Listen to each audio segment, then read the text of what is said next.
Letters I wrote to a patient struggling with empathic overwhelm. You cannot save anyone. You can only light the path with your own example. And to light the path, you must first survive the darkness yourself. These moments you are experiencing, as terrible as they are initiations. They are initiating you into authentic selfhood, into realistic relationship, into the profound paradoxes of human existence. Do not try to skip them. Do not numb yourself to them.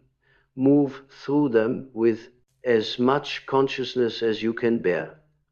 And on the other side, you will find yourself genuinely transformed.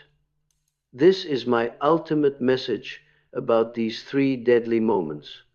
They are not aberrations to be avoided or pathologies to be fixed. They are initiations into psychological maturity. The recognition of non-reciprocity initiates you into discernment. The dissolution of self through accommodation initiates you into authentic selfhood. The recognition of fundamental aloneness initiates you into realistic connection and self-companionship. Each deadly moment, when navigated with consciousness and the appropriate survival protocol, becomes a threshold into a more integrated, more individuated version of yourself. But I also warn that these moments can indeed be fatal if navigated unconsciously. In The Archetypes and the Collective Unconscious, I wrote about what I called psychic death, which is different from physical death but equally devastating. Psychic death is when someone is alive physically but dead psychologically. They are going through the motions of life but have lost connection to their authentic self, their capacity for genuine relationship, their sense of meaning and purpose. I believed that empathic individuals who face these three deadly moments without a survival protocol often end up in this state of psychic death. They either shut down their empathy entirely, becoming hard and defended, or they remain in patterns of self-abandonment that slowly erode their sense of self until there is nothing left. This is why I insisted on the importance of consciousness during these moments.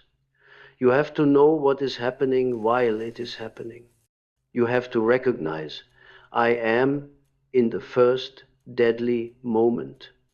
Or, this is the dissolution of self I warned about, or I am facing the recognition of fundamental aloneness.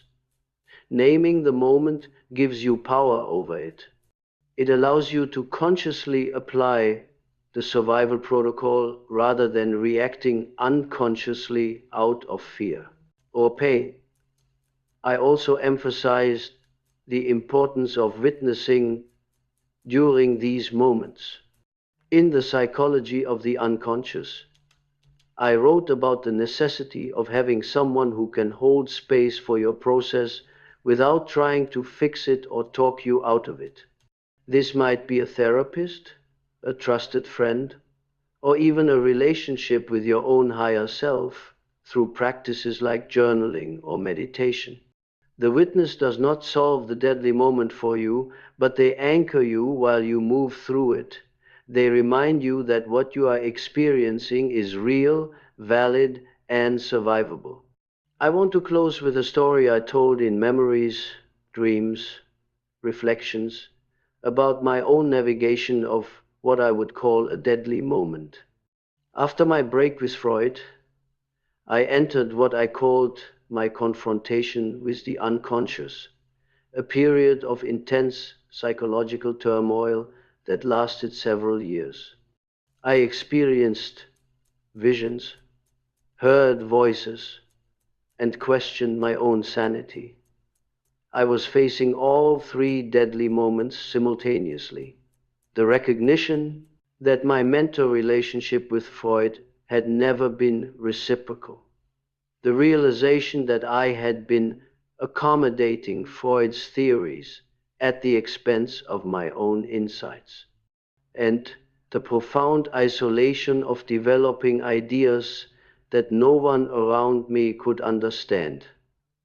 I later called this the most dangerous period of my life, not because of external threats, but because of the internal dissolution I was experiencing. What saved me, I wrote, was my decision to consciously engage with the process rather than try to escape it. I developed a technique of active imagination, specifically to navigate this period. I created the Red Book, where I documented my visions and dialogues with my unconscious. I maintained my daily routines and professional work even while undergoing profound internal transformation. And crucially, I trusted that there was meaning in the chaos, that I was being initiated into something rather than simply falling apart. Years later, I could look back and see that this deadly period had been necessary for the development of my most important ideas. The survival protocols I developed for myself became the survival protocols I offered my patients. So if you are in one of these three deadly moments right now, if you are recognizing non-reciprocity or feeling the dissolution of self or facing fundamental aloneness, know that you are not losing your mind. You are not broken or damaged. You are being initiated. You are at a threshold that requires you to develop new psychological capacities: discernment, authentic selfhood, realistic connection, self-companionship. These are not easy capacities to develop. The process will be uncomfortable, sometimes even excruciating, but I believed it was absolutely possible to survive these moments and emerge more whole, more individuated, more genuinely yourself than you were before. The survival protocols I developed are not quick fixes or simple techniques. They are frameworks for conscious navigation of genuinely difficult psychological terrain. They require courage, patience, and a willingness to stay present with discomfort. But they work. My decades of clinical experience proved they work. And the transformed lives of people who have navigated these deadly moments consciously prove they work. You can survive this.